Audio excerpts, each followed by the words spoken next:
de mitad de semana. Va a ser un tiempo cálido, en familia, renovador, restaurador. Así que estás invitado, y sobre todo tú, que nunca has sido en el molde, te invitamos a participar. Amamos a la gente que está pensando así. Así que vamos a retomar la serie Arrebatados cada miércoles a las 8 de la noche aquí en el local de la iglesia.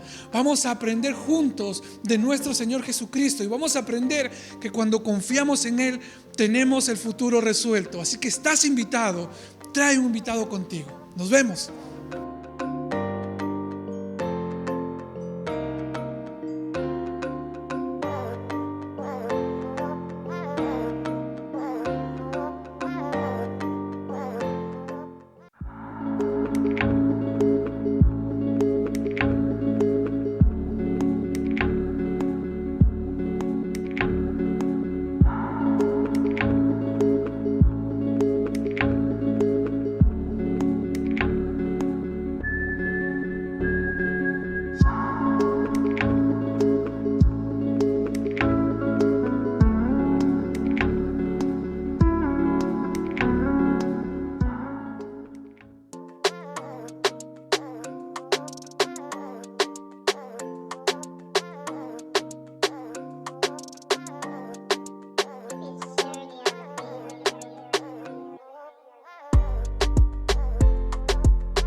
Hola, ¿cómo estamos? Buenas noches. Bienvenidos a Coinonía. Qué gusto de verlos. Algunos que siempre vienen, otros que son caras más o menos nuevas, otros que han venido después de tiempo. Qué lindo. Qué bueno tener la casa llena. Qué lindo lo que Dios está haciendo. Para mí es un privilegio como pastor principal. Me llamo Brian, por si acaso. Estar aquí con ustedes en esta noche especial. Los que van a verlo mañana también en internet. Qué lindo lo que Dios hace cuando tenemos la oportunidad de ordenar a un pastor. Es algo especial. Y ordenar a dos la misma noche, mejor todavía, ¿no? Claro que sí. Siempre a través de la historia del mundo, cuando Dios quiere hacer algo nuevo, lo hace a través de hombres y mujeres entregados al Señor. Hombres que tienen pasión para Cristo y amor por el pueblo de Dios también. Y eso es lo que realmente hemos visto en muchos de ustedes, pero en particular en las vidas de los dos que estamos ordenando esta noche como pastores, tanto Genaro y Pedro. ¿Ok? Qué lindo ver su pasión por Cristo y su amor por el pueblo. Yo no preparo pastores. Bueno, mejor dicho así, no hago pastores. Es un llamado de Dios. Dios lo hace, ¿ok? Pero es un privilegio para mí participar en la obra que Dios está haciendo en estos hombres también. No es nada fácil ser pastor a veces, y por eso quiero leer un pasaje esta noche del Nuevo Testamento, cuando el apóstol Pedro habla a los pastores y luego habla al rebaño también. Este pasaje se encuentra en 1 de Pedro, el capítulo 5. Si usa la Biblia que usamos así, la Reina Valera contemporánea, está en la página 871. ¿Ok? 861. Pero antes de leerlo, vamos a orar. Antes de leer la palabra del Señor. Señor Jesús, gracias por el privilegio de ver cómo tú estás obrando en este mundo todavía, ver cómo estás transformando vidas, y en particular te damos las gracias, Señor, por pastores que pones en nuestros caminos, que nos edifiquen, que nos ayuden, que nos capacitan para la buena obra. Hemos visto tanto en Pedro y en Genaro que no son hombres perfectos, no lo son. Y justo como cantamos esta noche, Señor, en esta alabanza, qué lindo que tú usas a hombres débiles como nosotros. Tú no esperas de ellos la perfección, pero sí esperas que ellos sean ejemplo. Y hemos visto en sus vidas que ellos cumplen con los requisitos que tu palabra menciona tanto en 1 de Timoteo igual que en Tito. Y por eso, Señor, es con mucha alegría que vamos a leer esta palabra tuya. Cuando tú, a través de tu apóstol Pedro, exhortaste a los pastores, a los líderes en aquellos tiempos, y su palabra es eterna. Y también vemos que hay una parte de este pasaje que corresponde a cada miembro de la iglesia también. Y pedimos, Señor, que podamos leer y escuchar y entender tu palabra, no con ojos físicos, no con un cerebro humano, sino que nos revelas lo que tú quieres decirnos en esos breves momentos a través de Pedro y luego a través de la prédica o la enseñanza tanto de Genaro igual que de Pedro. En el nombre de Jesús, amén. Muy bien, 1 de Pedro capítulo 5, versículo 1, dice lo siguiente: yo que he sido testigo de los sufrimientos de Cristo y que he participado de la gloria que será revelada, como anciano que soy, les ruego a los ancianos que están entre ustedes. Cuando dice aquí ancianos, se puede poner la palabra pastor también, por si acaso, ¿ok? Cuiden de la grey de Dios que está bajo su cuidado, pero háganlo de manera voluntaria y con el deseo de servir, y no por obligación ni por el mero afán de lucro. No traten a la grey como si ustedes fueran sus amos, al contrario, sírvenle de ejemplo. Así, cuando se manifieste el príncipe de los pastores, está soplando, está acoplando, ¿ya? Así, cuando se manifieste el príncipe de los pastores, ustedes recibirán la corona incorruptible de gloria. Ya me imagino estar en el cielo y ver a Genaro y ver a Pedro con sus coronas, ¿no? Es un privilegio ser pastor. Hay una recompensa que viene con ese llamado del Señor para los que lideran el rebaño, ¿no? También ustedes, los jóvenes, muestren respeto ante los ancianos, y todos ustedes practiquen el mutuo respeto. Revístanse de humildad, porque Dios resiste a los soberbios, pero se muestra favorable a los humildes. Por lo tanto, muestren humildad bajo la poderosa mano de Dios para que Él los exalte a su debido tiempo.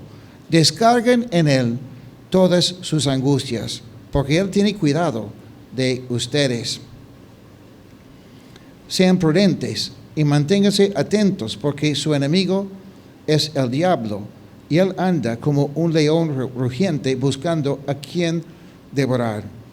Pero ustedes manténganse firmes y háganle frente. Sepan que en todo el mundo sus hermanos están enfrentando los mismos sufrimientos.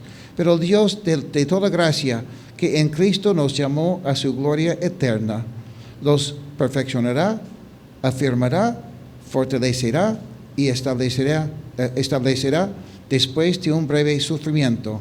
Y a Él sea dado el poder por los siglos de los siglos. Amén. Bueno, no me toca predicar esta noche, pero quería compartir con ustedes que los pastores que estamos ordenando esta noche son humildes. Lo he visto en muchos momentos. No son perfectos, como hemos dicho también, pero ellos merecen, en el nombre del Señor, el respeto de cada uno de ustedes. Eso significa que ellos están ahí no por gusto. Es más, es por la culpa también de algunos de ustedes que estamos ordenándolos como pastores, porque en algunos momentos, los últimos meses, varios de ustedes me han dicho, y Genaro, ¿cuándo va a ser pastor? Y Pedro, ¿por qué no es pastor todavía? Entonces, les corresponde a ustedes obedecerlos. ¿Ok? Claro que no hemos hecho una votación, no hemos hecho elecciones, nada por el estilo, sino no, hemos entendido. Pero Pedro, Genaro, yo quiero animarles con lo siguiente. Como dice aquí, hay un león rugiente buscando a quien devorar.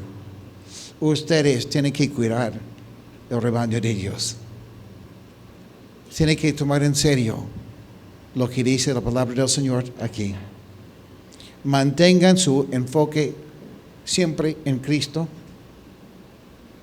En los momentos de cansancio, de frustración, de todo lo que tenemos que enfrentar, si ustedes mantienen su enfoque en Cristo, van a estar bien. Tanto en su vida ministerial, en sus trabajos, también en su matrimonio. ¿Ok? Con sus hijos, por supuesto que sí. También, cuando piensen en las promesas que Dios les da, hemos aprendido hace unas semanas en Génesis que cuando Dios mandó a Abraham salir y contar las estrellas que hablaban de las promesas, de la promesa que Dios iba a darles, muchos hijos y muchos descendientes, era de día. Y cuando Dios le manda salir y contar las estrellas, solo podía contar a una, el sol. Y el sol en la Biblia habla de Cristo. Por eso, cuando las cosas están bien, pero están diciendo, Señor, ¿cuándo vas a cumplir con las promesas que me has dado? No se preocupen por las promesas, sino mantengan su enfoque en Cristo. Y cuando viene la tormenta y están asustados y no saben qué hacer, mantengan la vista, el enfoque en Cristo. Cristo va a estar ahí. Él va a cuidarlos. Él va a sostenerlos en los momentos difíciles. Siempre va a ser así. Él es nuestro reposo. Él es nuestro Señor. Él es nuestro Salvador. Ustedes entienden muy bien todo eso. También entienden que ser pastor no significa que ustedes son más grandes o mejores que los demás. Solamente que cumplen un papel distinto. Les felicito. Y como pastor principal aquí, los amo con el amor de Cristo. He visto su crecimiento. Conozco sus corazones. Les felicito. Y ahora yo quiero que ustedes se acerquen, por favor, con Pastor Iván también. Y no sé si sus familias pueden acercarse también. Sus esposas, sus hijos. Familia, acérquense también las esposas y los hijos. Sí están. Quizás están arriba en su clase, no sé. Hola.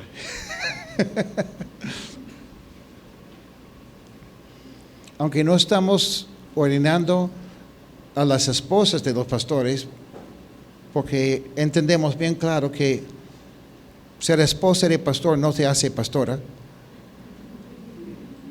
También entendemos que cuando un hombre asume la responsabilidad de ser pastor, muchas veces la que paga la factura sí es la esposa. Y los hijos también. A veces es importante orar por sus hijos. Y si quieren escuchar historias, aquí tengo mis 3 también, que pueden contar historias de lo que significa ser hijo o hija de un pastor. ¿Ok? Entonces, gracias por venir. Gracias por estar aquí. Voy a pedir a Iván primero orar y después yo voy a terminar orando por nuestros pastores aquí y por sus familias.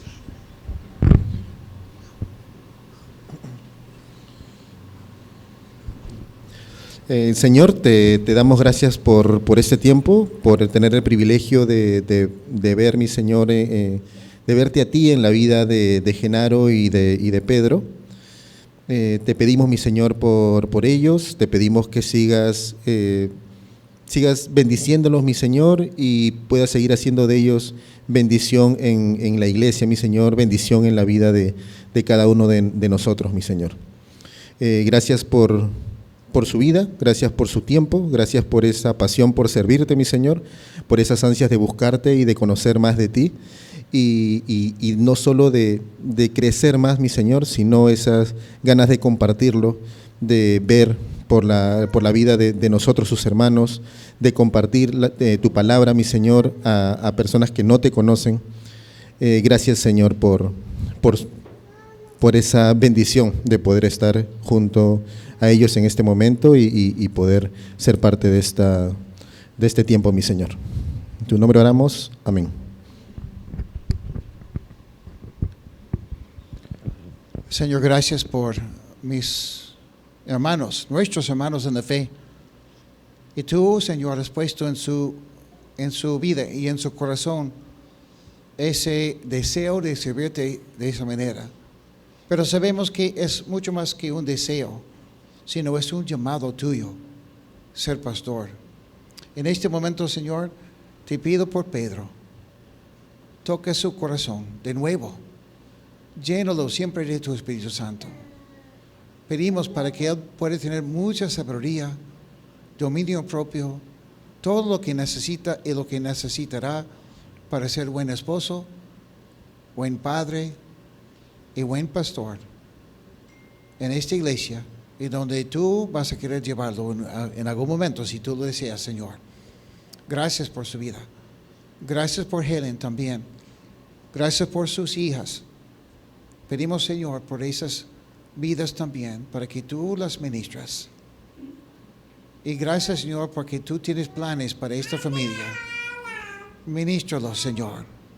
Úsalos. Y gracias porque ya tenemos una persona que va a ser cantante en la iglesia en el futuro.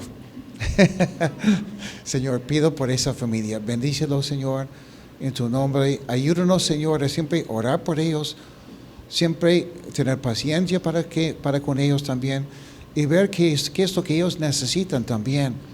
Ministralos, Señor. Úsanos también en sus vidas mientras nosotros estemos sometidos a lo que tú quieres hacer a través de ellos. Señor, gracias también por Genaro. Señor, hace muchos años lo conocí y qué lindo ha sido para mí ver una transformación, un cambio de vida. Y gracias, Señor, porque él es un testimonio también de lo que tú eres capaz de hacer. Pido por él, ministralo, cuídalo, úsalo, llénalo de tu Espíritu Santo, Señor. Gracias por su empeño, su sacrificio, sus ganas. También pido sabiduría por él. Pido, Señor, paciencia, todo lo que necesita en la vida como pastor, como esposo y como padre. También pido por su esposa, por su hijo, para que tú los ministras. Gracias, Señor, por Verónica también, por su vida. Y yo pido, Señor, para que ellos puedan ser una familia que va a servirte. Señor, siempre es una preocupación en la vida de un pastor, sus hijos. Y pido por esas dos familias, por sus hijos, para que sus hijos puedan crecer en la iglesia, amándote y amando a tu iglesia también, porque van a ver ese ejemplo en sus padres. Gracias por sus vidas. En el nombre de Jesús. Amén. Y ahora,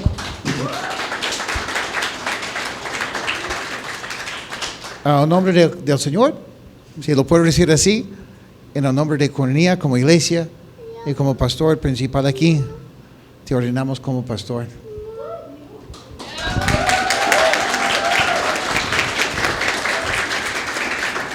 Genaro, lo mismo. No.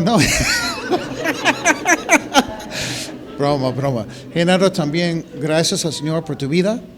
Gracias, Señor, porque como familia cristiana Comunidad te amamos. Y en ambos casos vamos a orar siempre por ti, por ustedes. Y Genaro también esta noche, siendo el 23 de octubre de 2021, te ordenamos como pastor de Comunidad. Que Dios te bendiga.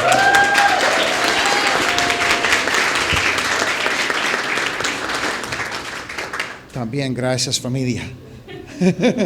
Ok, creo que te toca a ti, ¿no? Sí. Ok, Genaro va a enseñar la palabra de Dios.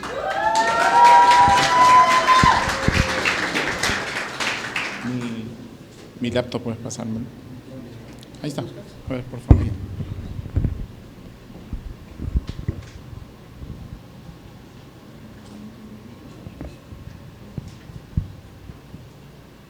Bueno, buenas noches. Ya me olvidé todo lo que había estudiado. Bueno, ante todo, gracias por esta oportunidad de poder compartir este momento con todos ustedes. Antes de empezar la enseñanza, vamos a orar. Señor Dios mío, te damos las gracias por esta oportunidad, por este camino que nos pones a partir de hoy, Señor, a Pedro y a mí. Gracias por tu maravillosa obra que estás haciendo en cada uno de nosotros y aquí en todos mis hermanos aquí presentes, Señor. Te pido que por favor nos permita ser instrumentos tuyos en esta noche para transmitir el mensaje que tienes preparado para cada uno de nosotros. Permítenos quitar de por medio todas las distracciones y todo aquello que nos quiera desentonar o opacar ese mensaje, ese rico plato que has preparado para cada uno de aquí, los presentes y los que nos van a ver por las redes, Señor. Ayúdanos a estar atentos y gracias, Dios mío, en el nombre de nuestro Señor Jesucristo. Amén. Bueno, hermanos, Pedro y yo habíamos un poco elegido este tema, parte de un devocional de Pedro. Me dio para poder revisarlo y me gustó, y por eso decidimos compartir el día de hoy, Primera de Samuel, capítulo 24. Buscando varios temas, entre tantos, el título quería ponerle a esta enseñanza, pero me gustó más durante todo el estudio ese mensaje que me estaba dejando, de que todo lo que brilla, no todo lo que brilla es oro. Y bueno, antes de poder irnos directamente al capítulo 24, quiero que por favor todos, de alguna u otra manera, vayamos a esa situación o comprendamos esa situación que estaba pasando David en ese momento. Estoy estudiando el método inductivo, así que de alguna u otra manera lo quiero aplicar, pero quiero que todos tratemos de sentir, de llegar a esa sensación, a ese momento en que David estaba pasando. Pero vamos a hacer un pequeño resumen para poder comprender mejor el contexto y las situaciones que se estaban dando, ¿no? Primero, Israel rechazó a Dios como su rey y pidió un rey hombre, una persona que puedan ver, que puedan tocar, que puedan hablar con ella. A pesar de todo, al Señor no le gustó, no le agradó esta actitud del pueblo, pero les dio un rey y así ungió a Saúl como el primer rey de Israel. A sus 22 años comenzó a gobernar. Al principio fue muy humilde. Su primer trabajo de Saúl era de criador de burros, ¿no? Entonces, pero ya como rey se volvió un hombre muy, muy soberbio, ¿no? Entonces, ya como rey también desobedeció el mandato del Señor, pero no solo desobedeció, sino hizo todo lo contrario a lo que el Señor le mandó. Y esto no le agradó al Señor y lo rechazó para que continúe siendo rey de Israel. Y es así como unge a David, muchacho, aún joven, lo unge para que sea el próximo rey de Israel. Y dice en ese versículo que lo vamos a ver luego, y el Espíritu de Dios estuvo con él desde ese momento. Entonces, pero él continuó siendo un pastor de ovejas. A diferencia de Saúl, él era un pastor de ovejas. Y en ese momento no cambiaron las cosas. Siguió con su trabajo, siguió con lo que se estaba dedicando, pero Dios tuvo un propósito del por qué decidió ungirlo así de joven y se fue dando las cosas. Vemos y todos conocemos esta historia de que David venció a Goliat, un muchacho con poca experiencia militar, con una onda, venció a Goliat, lo mató, tuvo muchos éxitos, combatiendo a los filisteos, y es así como se ganó esa fama en el pueblo. Decían, Saúl mató a sus miles, pero David a sus 10,000. Y esta situación generó de alguna u otra manera envidia, celos en Saúl y temor a que le quitara el reino de Israel o le quitara ese lugar que él tenía. ¿Y qué decidió? Decidió matarlo. Y eso se confirma incluso cuando David con Jonás era el hijo de Saúl, confirman esa intención de Saúl para con David. Y Saúl sale de la presencia David sale de la presencia de Saúl y se va de una u otra manera a ocultar en diferentes lugares. Crea un pequeño ejército de 600 hombres y que están de alguna u otra forma refugiados en algún lugar, escapándose del ejército de Saúl. Y en ese momento que han estado en algún refugio, el Señor le manda a David: ve a la ciudad de Keilah para luchar contra los filisteos. Pero Señor, Saúl me está persiguiendo. ¿Me va a atacar? ¿Me voy a exponer? El Señor le dice: sí, pero igual anda. Y David obedeció, a diferencia de Saúl. David obedeció el mandato del Señor y fue a combatir a los filisteos.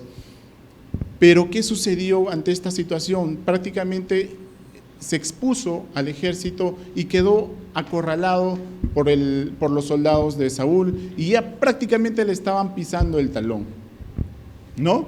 Y en ese momento Saúl se entera de que Israel estaba siendo saqueado por los filisteos, deja un momento de perseguir a David y se va a combatirlos.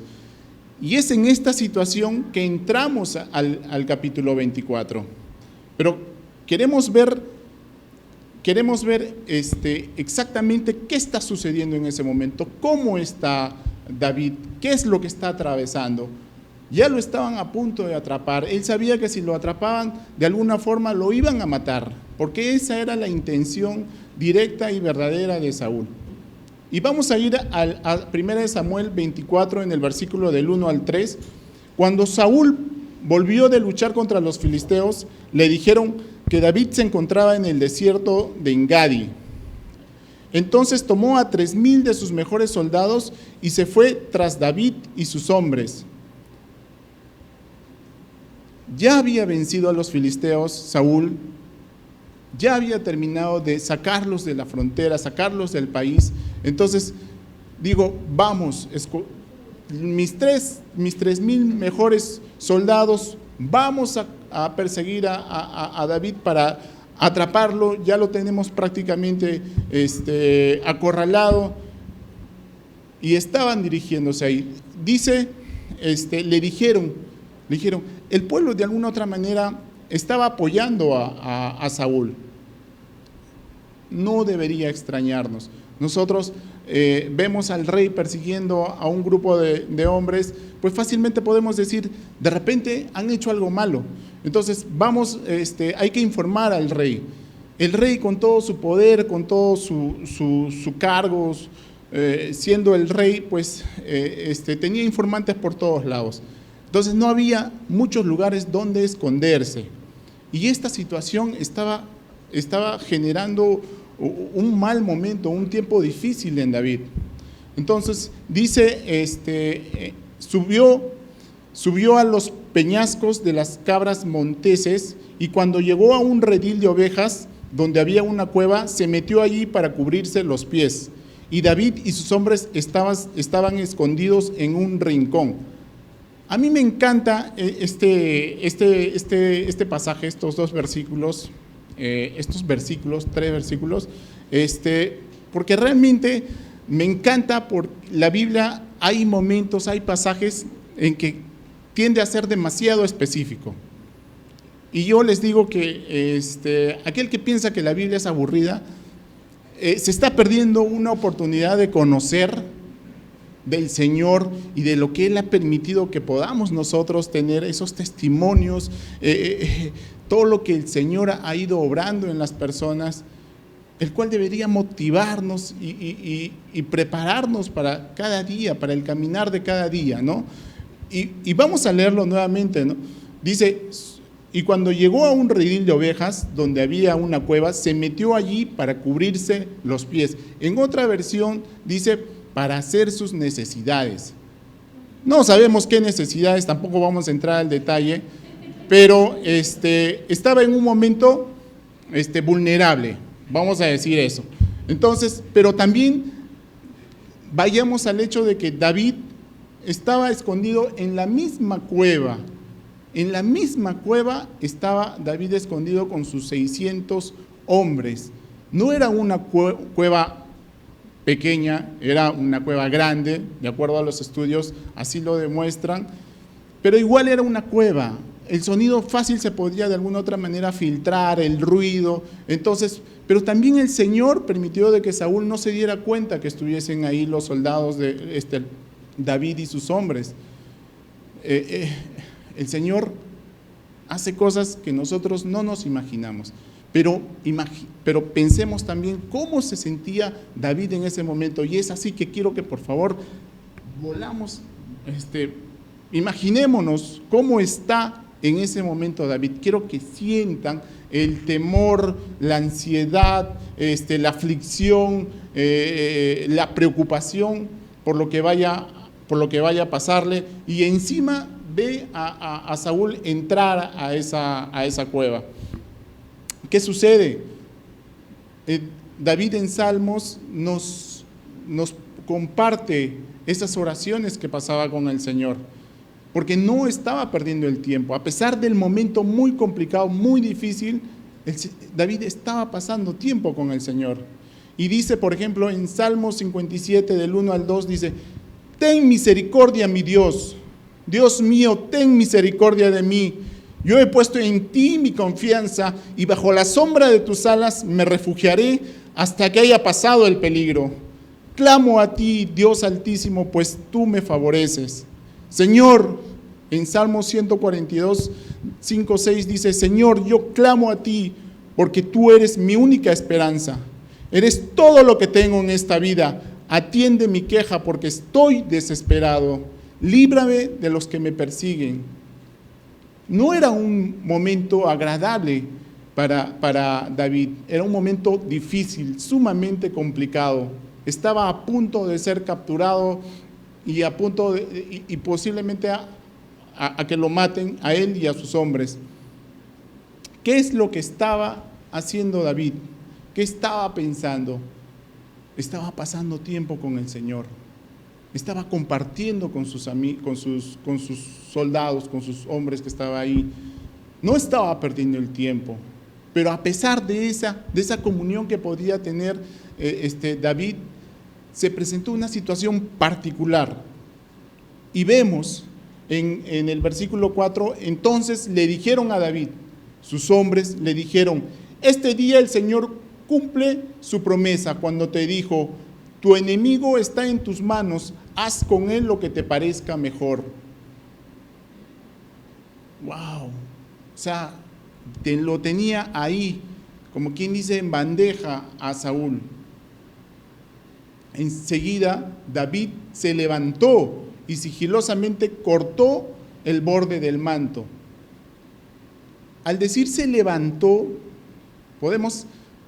tenemos claro que David se dejó influenciar por sus hombres y le dijo: sí, me levanto y quiero acabar con esto de una vez, matarlo y que se acabe todo eso, porque finalmente el Señor te dio la promesa de que tú ibas a ser el próximo rey. Sí, podía tomar esa actitud, podía haber tomado esa decisión, pero ¿qué pasó? Vemos, cortó el borde del manto. ¿Qué sucedió? ¿Qué pasó en ese momento en el corazón de David? Finalmente el mundo va a influenciar de diferentes maneras. El mundo no quiere que nosotros pasemos tiempo en comunión con el Señor. Va a haber piedras de tropiezo, va a querer apartarnos de ese gozo, de esa comunión que podemos tener con el Padre. Pero él se dejó influenciar y se levantó con esa decisión de acabar con la vida de Saúl, pero no la tomó, cortó un borde. En la antigüedad los judíos tenían en sus trajes algo particular. Y eso lo vemos en Números 15, 37, 40, que dice: el Señor habló con Moisés y le dijo: habla con los hijos de Israel y diles que ellos y sus descendientes deben ponerse franjas en los bordes de sus vestidos. En cada franja de los bordes deben poner un cordón de púrpura. Esa franja les servirá para que cuando la vean se acuerden de poner en práctica todos mis mandamientos, y para que no se fijen en lo que ven o en lo que piensan, para que no se prostituyan. Les servirá para que se acuerden de todos mis mandamientos y lo pongan en práctica y se consagren en mí a su Dios. Se consagren a mí, a su Dios. No dudo que el traje de Saúl haya tenido estas franjas, que de alguna u otra manera cambiaron su decisión o la decisión que David había tomado. El manto, dice que le cortó el manto. El manto, hablamos del manto del rey, el manto real, era símbolo de poder, de posición, representaba la máxima autoridad del país. En otros pasajes de la Biblia mencionan el extender el borde del manto, que dice posesión o adquisición de algo, tomar posesión o adquirir algo. De igual forma, el cortarlo también significaba quitarle ese reino o ese derecho sobre ese reino. Éxodo 28:35 dice: Aarón debe llevar puesto el manto mientras esté ejerciendo su ministerio, para que el tintineo de las campanillas se oiga todo el tiempo que él esté ante el Señor en el lugar santo, y así él no muera. No dudo si el manto o el traje del sacerdote tenía que tener estas características. Estoy seguro que el manto del rey, pues de alguna otra manera tenía que tener algo más sorprendente, más particular. Entonces, pero también en 1 Samuel 15, 27, 28, dice: y Samuel se dispuso a retirarse, pero Saúl lo agarró de la punta del manto para detenerlo, y el manto se desgarró. Entonces Samuel le dijo: así como este manto ha quedado desgarrado, así el Señor te ha desgarrado del reino de Israel y se lo ha entregado a alguien mejor que tú. Estamos hablando del capítulo 15. Nosotros estamos estudiando el capítulo 24. Finalmente, David no quiso tomar la justicia por sus propias manos. Entendió algo mejor, entendió algo más allá de lo que en el momento le parecía correcto o le podía parecer correcto. ¿No? Porque él, perseguido por Saúl, estando en la cueva, cansado, recontra mal sobre todo lo que estaba pasando, lo creía de repente injusto porque él nunca había hecho algo que mereciera esta situación, pero no tomó esa decisión. Dice en el versículo 5 al 6, después de haber cortado el manto del rey, David se sintió muy mal y le dijo a sus hombres: que el Señor me libre de hacerle daño a mi Señor. Él es el ungido del Señor, no puedo extender mi mano contra él. David había estado a punto de cometer un error, pero no lo hizo. David no está solo en ese momento y ya lo hemos visto anteriormente. Dice en Samuel 16:13 rapidito: Samuel tomó el cuerno de aceite y ungió al joven en presencia de sus hermanos. Entonces el Espíritu del Señor vino con poder sobre David, y desde ese día estuvo con él. David no estuvo solo. Nosotros no estamos solos.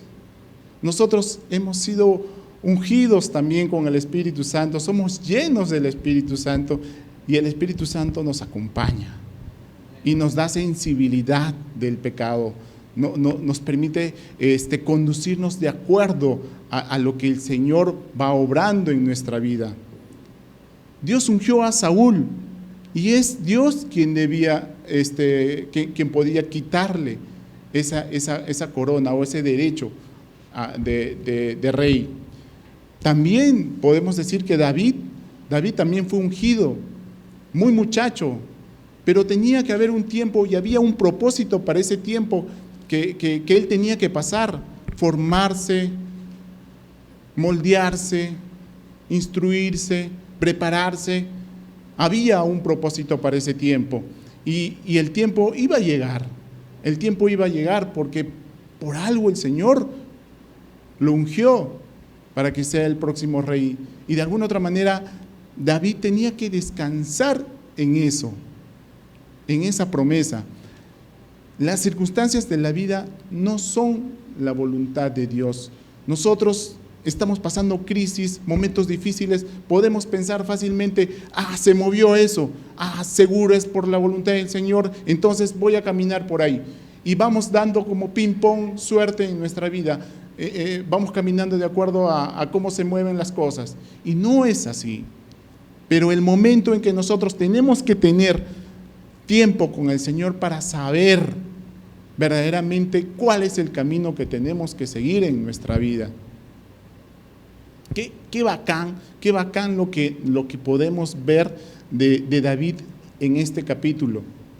En Romanos 8, versículo 5 dice, porque los que siguen los pasos de la carne fijan su atención en lo que es de la carne, pero los que son del Espíritu la fijan en lo que es del Espíritu. Nosotros, ¿a qué estamos haciéndole caso? ¿A la carne o al Espíritu? ¿En dónde nos estamos fortaleciendo? ¿En las cosas del mundo? ¿En las cosas que dependen de nosotros? ¿No? Y vamos al versículo 7 al 11 para terminar. Con estas palabras David reprendió a sus hombres y no les permitió hacerle ningún daño al rey. Y cuando Saúl salió de la cueva, siguió su camino. Pero David salió detrás del rey y una vez afuera gritó de manera que Saúl lo oyera: ¡Mi señor y rey! Saúl volvió la mirada y vio que David, de rodillas y con el rostro inclinado en actitud de reverencia, le decía: ¿por qué te dejas guiar por quienes te dicen que yo te busco para hacerte daño? Comprueba por ti mismo que el Señor te puso hoy en mis manos, allí dentro de la cueva. Mis hombres me insistían que te matara, pero yo te perdoné, pues me dije, no puedo hacerle ningún mal a mi Señor, porque Dios lo consagró como rey. Mira, Padre mío, aquí en mi mano tengo el borde de tu manto. Yo lo corté y no te maté. Date cuenta de que nunca te he traicionado y tampoco te he hecho ningún mal. Sin embargo, tú me andas persiguiendo con la intención de matarme. La actitud de David en ese momento, o la decisión, o el camino que él tomó, fue su temor a Dios. Porque perdió una oportunidad única en ese momento de tenerlo a David, a Saúl incapacitado, ¿no? Perdió ese momento y de repente más adelante él pensaba que podían capturarme y matarme porque ya sabían dónde estoy. No, él confió en el Señor, confió en su promesa. El Señor lo había ungido para que sea rey y ese momento ha de llegar, debía de llegar. No por algo el Señor lo había ungido. Entonces, pero él tuvo temor de Dios también para no actuar de acuerdo a lo que podía haberle las circunstancias mostrado. No, hizo caso al Señor. El temor de Dios. Dice Hebreos 12, 28, 29. Así que nosotros que estamos recibiendo un reino inconmovible, seamos agradecidos. David estaba a punto de recibir un reino. Nosotros ya lo hemos recibido. Ya lo hemos recibido. ¿Cuál debe ser nuestra actitud? Dice, inspirado por esta gratitud, adoremos a Dios como a Él le agrada, con temor reverente, porque nuestro Dios es fuego consumidor. ¿Cuál debe ser nuestra actitud? Sabiendo esta verdad, ¿cuál debe ser? Tener temor de Dios significa tenerle reverencia y admiración a Él, y que eso en nosotros nos genere un impacto en la manera como estamos viviendo, de qué manera estamos viviendo. Otra cosa que podemos resaltar, aparte del temor de Dios, es la paciencia. Tenía David que esperar el tiempo que el Señor ya tenía trazado para que él asuma como rey de Israel. Descansar en el Señor. El Señor nos ha hecho una promesa y nosotros descansamos en esa promesa. El Señor tiene todo bajo control. Estamos pasando problemas y problemas, vivimos en una crisis de repente política, económica, pero ¿dónde estamos descansando? ¿En quién nos estamos fortaleciendo? Su amor es fiel, Él es soberano. Él es soberano, es desinteresado. Nosotros no tenemos nada que ofrecerle. Nosotros no podemos comprar nuestra salvación. Él tiene todo. Su amor es desinteresado porque no quiere nada. No hay forma de que nuestras obras vayan a hacer de su agrado, o sea, vayan a lograr nuestra salvación. No, la salvación no es por obras. No tenemos nada que ofrecerle. El Señor nos ama desinteresadamente y nosotros en eso debemos descansar, en ese inmenso amor que lo demuestra a través de nuestro Señor Jesucristo. Ni nuestros deseos ni nuestras circunstancias son buenos guías para conocer la voluntad de Dios. Bueno, yo quería compartirles eso. Muchas gracias.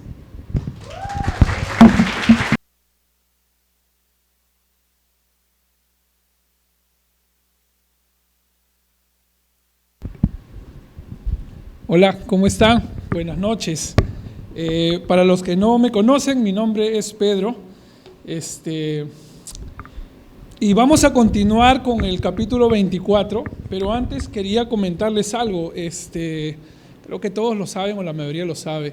El hecho de responder a un llamado como pastor o como líder o como maestro, cualquier llamado es un acto de gracia. No es que nosotros alcancemos un nivel o es un logro, es simplemente gracia, es un regalo del Señor. No califico en el sentido de estar preparado o cosas así, y por eso les pido sus oraciones por mí cuando se acuerden, cuando estén almorzando, acuérdense de mí, por favor. y oren por mí, por Genaro y por los pastores de aquí de Koinonia. Amén, porque para que seamos hombres de fe, hombres que no le tengan miedo a las cosas del mundo, que vivamos no por el estándar del mundo, sino por el estándar de Dios, que es difícil a veces, ¿no? Pero es un reto. Y lo bueno que tenemos un Dios de amor, de gracia, de nuevas oportunidades, ¿cierto? Muy bien. La bondad muchas veces para el mundo es sinónimo de debilidad. La bondad para el mundo muchas veces es como una utopía, ¿no? El bueno es el tonto. Muchas veces, en este mundo, ¿no? El bueno es el que no va a prosperar. El que hace lo bueno es quien no va a escalar. El cuchillero, el que es doble filo, ese sí prospera, ¿no? Ese sí escala en el trabajo. Las cosas en el mundo son al revés que las cosas de Dios, y el enfoque de lo que yo quiero compartir en estos minutos es que ustedes puedan ver que la bondad de Dios en nuestras vidas tiene un poder increíble. Y si tú tienes el enfoque en lo eterno, yo creo que esto te va a ayudar. Así que vamos a leer versículos 12 al 16. Dice que el Señor nos juzgue. David está hablando. Recuerden, por favor, que en esta historia hay tres personajes, ¿cierto? Está Saúl, está David y es Dios. Son tres personajes, ¿no? Saúl, que es el rey, pero es un rey malo, es un rey pésimo, es un rey que por su obstinada desobediencia Dios ya lo ha descalificado. Está David, y David, vamos a decirlo así, es quien Dios ya lo llamó a ser rey, y obviamente ahí está Dios, ¿no? Ustedes ya saben quién es Dios. Ya, ok. Que el Señor nos juzgue a los dos, verso 12, y que Él me vengue de ti. Pero yo nunca levantaré mis manos contra ti. Recuerda el antiguo proverbio, de los malvados proviene la maldad, así que yo nunca levantaré mi mano contra ti. ¿A quién anda persiguiendo el rey de Israel? ¿A quién busca? ¿A un perro muerto? ¿A una pulga? Que el Señor sea el juez que nos juzgue a los dos, que vea a él mi causa y la defienda y me defienda de ti. David, como nos enseñó Genaro, ha tenido la oportunidad para matar a Saúl. Y de repente era bien dado, porque Saúl estaba pero de necio con David, y lo perseguía y lo perseguía y lo perseguía. Ahora, ustedes pueden decir, claro, Pedro, si tú me persigues me corro. Claro, pero yo no soy Saúl. Saúl era el rey. O sea, tenía todo un ejército a su disposición y todos los recursos que un rey pueda tener. Por eso que David dice, ¿a quién persigues? ¿A un perro? ¿A un perro muerto? O sea, el rey estaba persiguiendo con todos los recursos del reino a David, que era su siervo. Y David se ha humillado delante de Saúl. David le está suplicando, le está mostrando respeto, el respeto que este rey necio no se merece, pero David también no va a dejar pasar la oportunidad para defender su causa delante de Saúl, y va a buscar probar su inocencia. ¿Se están dando cuenta de eso? A pesar de que David es humilde, David está tratando de probarle su inocencia. Pero esto no se trata de pruebas. ¿Se han dado cuenta? Por más pruebas que David le saque, Saúl está de obstinado con eliminar a David. No hay prueba en este caso que sea suficiente que alegue a favor de David. David ya le dijo, le ha perdonado hasta la vida. Y no hay prueba. A veces hay personas a las que tú le vas a demostrar que eres inocente, que tú no eres culpable, que la persona está pensando así porque se ha equivocado. Tú no eres culpable de lo que has hecho, pero la persona está así, así y así, e insiste, e insiste, e insiste, e insiste. Si ya hiciste lo correcto, si ya pediste perdón, si ya aclaraste las cosas, es tiempo de avanzar, es tiempo de seguir adelante y no haber condenado por algo que no hiciste, ¿de acuerdo? Y si lo hiciste y ya arreglaste las cosas, ¿qué más puedes hacer? Uno tiene que buscar la paz y seguirla como dice la Biblia, pero tenemos que avanzar. David ha dejado este asunto en la mano de Dios. David está diciendo esto, que Dios juzgue, que Dios defienda mi causa, que Dios sea el que me vengue contra ti. Yo no voy a poner mi mano sobre ti, Saúl, porque tú eres el ungido de Dios, que Dios se encargue. Ahora, claro, pónganse en la situación de David. David era un hombre de guerra, ¿saben eso? David era un valiente. David no era cualquier muchachillo.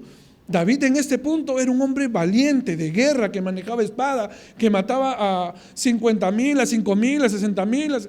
David era ese. David acababa en el capítulo 17 de matar a Goliat. Alucinen, un gigante de 3 metros. El gigante gritaba y todos se morían de miedo. ¿Y David qué? ¿Con Dios se está metiendo? ¡Pum! Lo bajó. Como dicen, ¿no? Parado sin polo. ¡Pum! 1 a 1. Y se lo bajó. Ese era David. Y ese hombre valiente de guerra está perdonando la vida y está dejándole las cosas a Dios en sus manos. Está sometiéndose a Dios, porque el hombre de Dios no es aquel que hace justicia por sus manos, pero tampoco el hombre de Dios es el débil y el cobarde.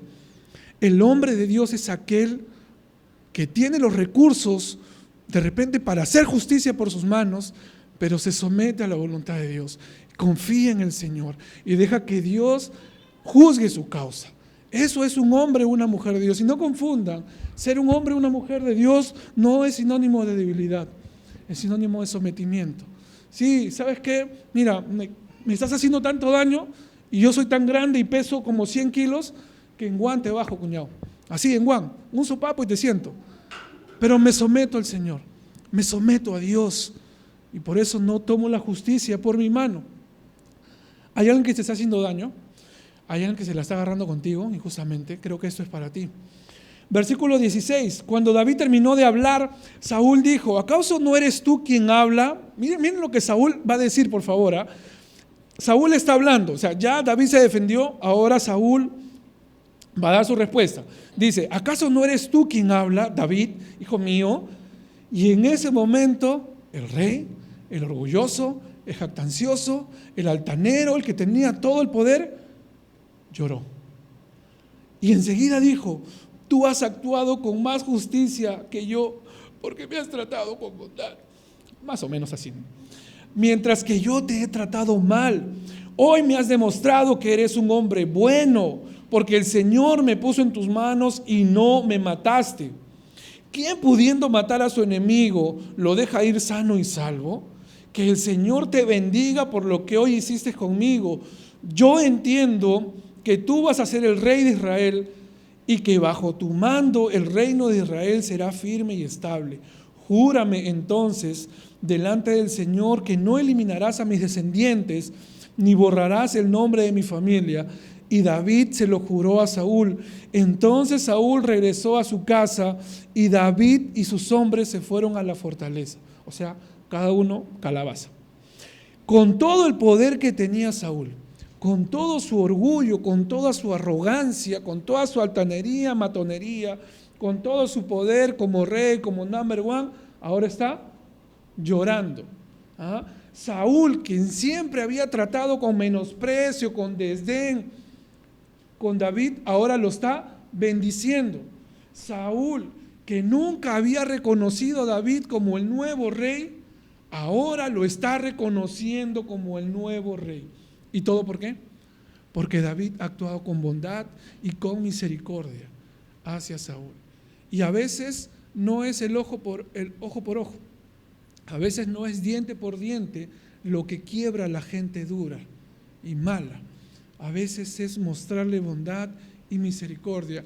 Pero ¿saben por qué? Porque yo tengo un Dios que juzga. Y con esa confianza yo puedo decir y puedo ser bueno con una persona que me trata mal. Porque mi Dios está en control. Y es lo que está pasando con la vida de David. Y David está actuando como Jesús. Actuar con bondad y misericordia no es sinónimo de ser débil, sino es sinónimo de ser fuerte y de ser un hombre o una mujer de fe. Yo no estoy diciendo que David o que para David fue fácil perdonarle la vida a Saúl.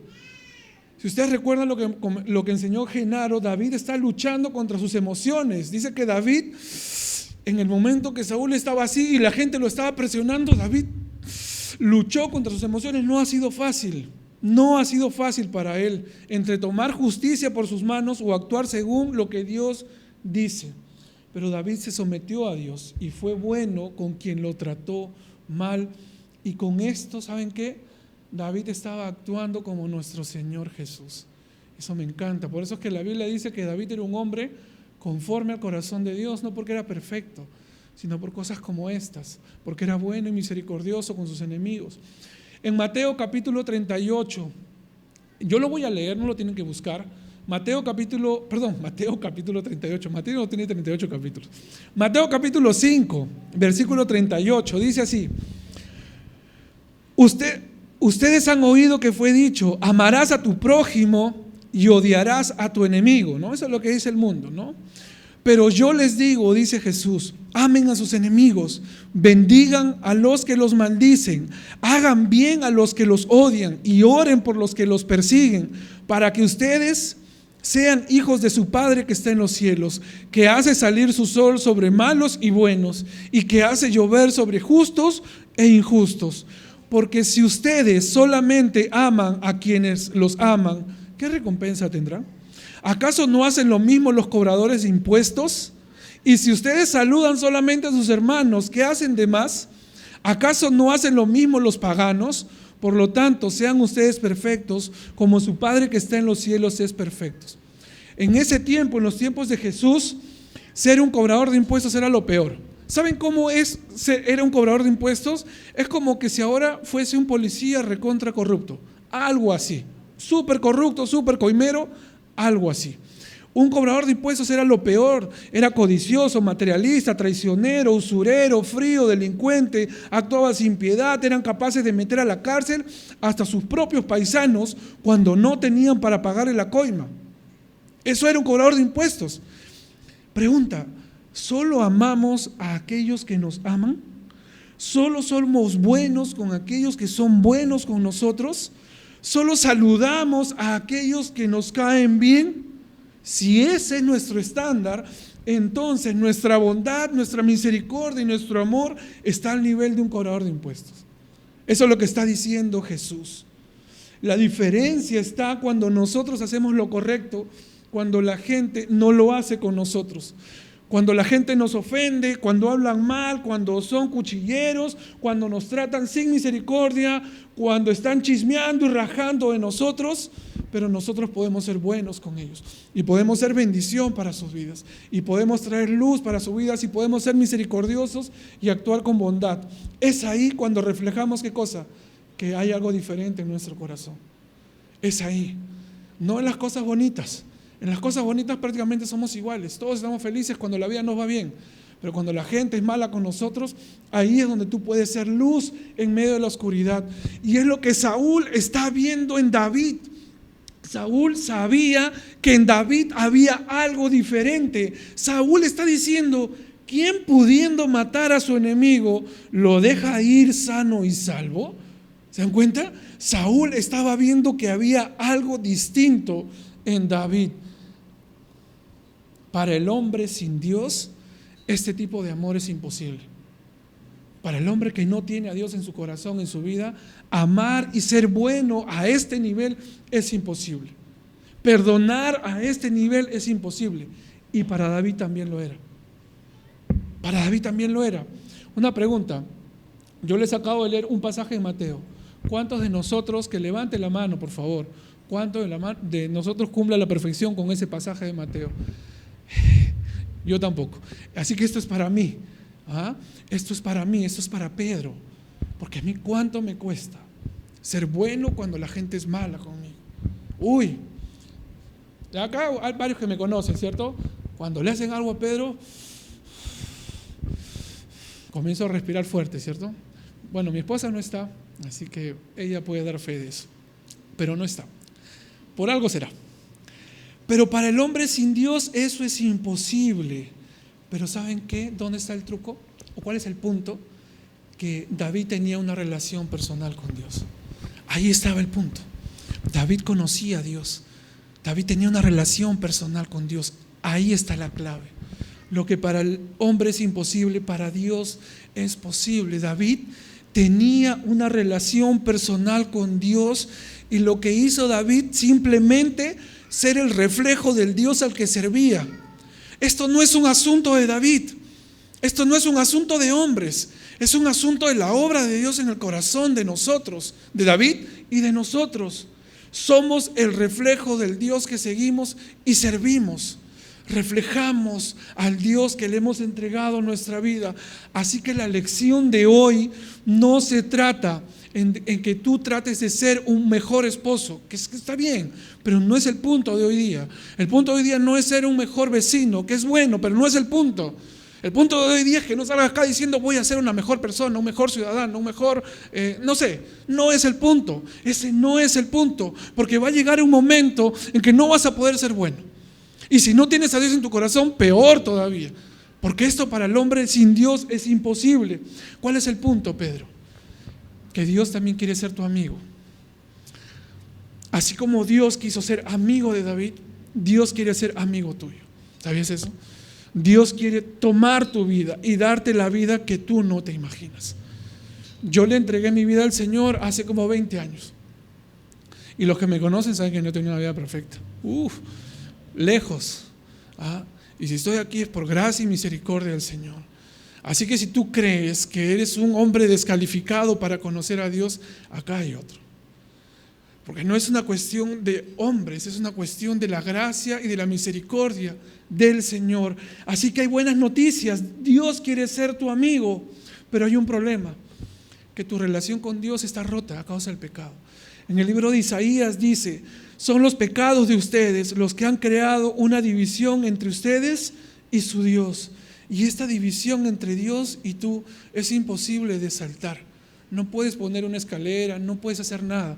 Pedro, y si me comienzo a portar bien y hago las cosas mejor, eso está bien, pero eso no es suficiente para arreglar tu problema con Dios. Tu problema con Dios es más serio. Hay un abismo que te separa entre tú y Dios, porque Dios es santo y tú no, y yo no. Somos pecadores y hay un abismo que nos separa. Cada uno de mis pecados han ofendido a Dios y cada uno de mis pecados, dice la Biblia, merecen ser castigados, porque Dios es santo. ¿Es bueno? ¿Es misericordioso? Sí. pero también es santo, santo, santo. Pero hay buenas noticias. ¿Cuáles son las buenas noticias, Pedro? Que Cristo te ama, que Cristo vino a este mundo, que el Hijo de Dios tomó forma de hombre, como tú y como yo, y vivió la vida que tú y yo no podemos vivir. Cristo fue a la cruz y pagó por las fechorías que Él no cometió, que yo cometí. Cristo fue a la cruz para pagar los malos pensamientos que Él no tuvo, sino que yo tuve. Él fue a la cruz para tomar mi lugar, tu lugar, nuestro lugar.